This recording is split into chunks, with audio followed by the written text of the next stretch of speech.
آپ دیکھ رہے ہیں کے نیوز ایچ ڈی میں ہوں حارث علی شاہ گیلانی. چلتے ہیں آج کی اہم خبروں کی طرف. A quality product by Khadim's Milk Foods, Sahiwal. خبروں کا سلسلہ آگے بڑھاتے ہوئے رک کریں گے اسلام آباد کا، جہاں سے رپورٹ کر رہے ہیں ہمارے نمائندے یاسر ملک.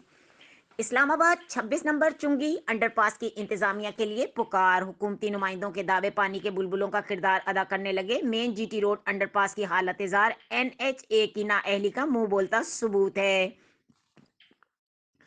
انڈر پاس کی موجودہ پوزیشن ویڈیو میں دیکھی جا سکتی ہے. انڈر پاس میں گندا پانی جگہ جگہ کھڑا ہے، جس سے بدبو اور دیگر جراثیم بڑی مقدار میں پیدا ہونے کا خدشہ. گندگی اور گندے پانی کی وجہ سے مسافروں کا یہاں سے گزرنا انتہائی محال ہو چکا ہے. حکومتی نمائندے تو خواب خرگوش کے مزے لے رہے ہیں. NHA بار بار انڈر پاس کے حوالے سے آگاہ کیا گیا، مگر NA کی انتظامیہ غفلت کی نیند سے بیدار ہونا ہی نہیں چاہتی. ایک طرف NHA نے تجاوزات مافیا کو کھلی چھٹی دے رکھی ہے، کیونکہ وہاں سے مہان افسران والا کی جیبیں گرم ہوتی رہتی ہیں. مین جی ٹی روڈ پر 24 گھنٹے مصروف رہتا ہے. ٹول پلازا رپورٹ کے مطابق 3 سے 3.5 لاکھ گاڑیاں 24 گھنٹے میں روزانہ کی بنیاد پر گزرتی ہیں. روڈ کراس کرنا مسافر بچوں، بوڑھوں اور خاص کر اسکول کے بچوں کے لیے انتہائی مشکل ہے.